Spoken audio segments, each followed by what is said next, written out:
Tonight, cars are still stuck in bumper-to-bumper traffic after an RV caught fire inside the Mount Baker Ridge Tunnel on I-90. Huge flames, billowing smoke sent drivers scrambling.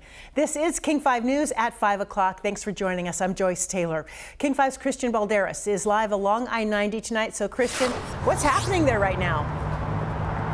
Yeah, we're right above I-90 next to the Jun Park station. Now, if you peek over the wall here, you can see that traffic is moving pretty smoothly westbound. However, traffic eastbound is being diverted. That all sending commuters and what was supposed to be just a few minutes drive now turning to over an hour.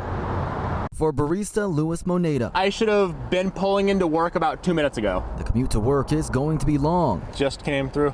Oh, dang. An RV caught fire in the Mount Baker Ridge Tunnel. Dang, that's like a fireball. On I-90 eastbound at about noon after it collided with a car. Not the best spot to do that. A camera inside the tunnel shows a person get out of the RV and then reach back in, grabbing items and tossing them outside. The person then flees off screen and cars turn around as the fire grows and the smoke fills the tunnel. Outside traffic comes to a standstill. There are lane closures ahead. Really? Yeah, never would have guessed. Some people got out of their cars to find out what's going on. This is probably the worst I've ever seen. It is about 1:30 p.m. and right now we're getting diverted to the Rainier exit. Does not look like any cars are going to be able to get inside the tunnel anytime soon. WSP said there were no injuries immediately reported. By 2 p.m., the fire was extinguished and the RV was towed. As for Louis, I am going 0 miles per hour. Well, under the speed limit. A little bit.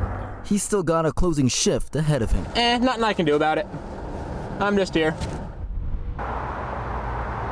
And WashDOT says that at this point they do not have an ETA for when that tunnel will reopen. They say right now there is a crew inside trying to complete an inspection. Joyce?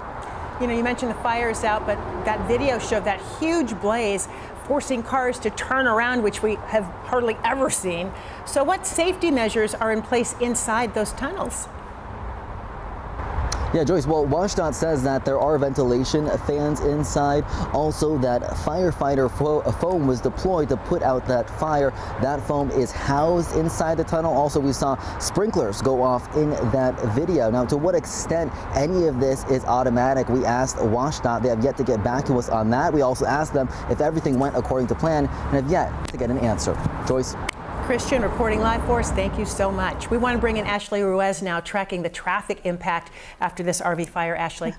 Joyce, traffic is backing up. If you need to get to Bellevue or Mercer Island at this point, it's best to just take I-5 up to 520. 520's traffic is not all too bad until you get off the foot of the bridge to get onto 405 southbound. But you see that stretch of I-90 closed. So from about exit 2B all the way to 7B. And so that is about a 5-mile stretch of interstate that is closed. And so the Seattle to Bellevue detour, as I mentioned, I-5 northbound to 520 with right now, you see all that red on the map. That is about a 6-mile stretch of where we have very slow moving traffic. So here's a look at your traffic times right now. Seattle to Bellevue, about 45 minutes to an hour, and then Seattle to Mercer Island, about an hour. Joyce.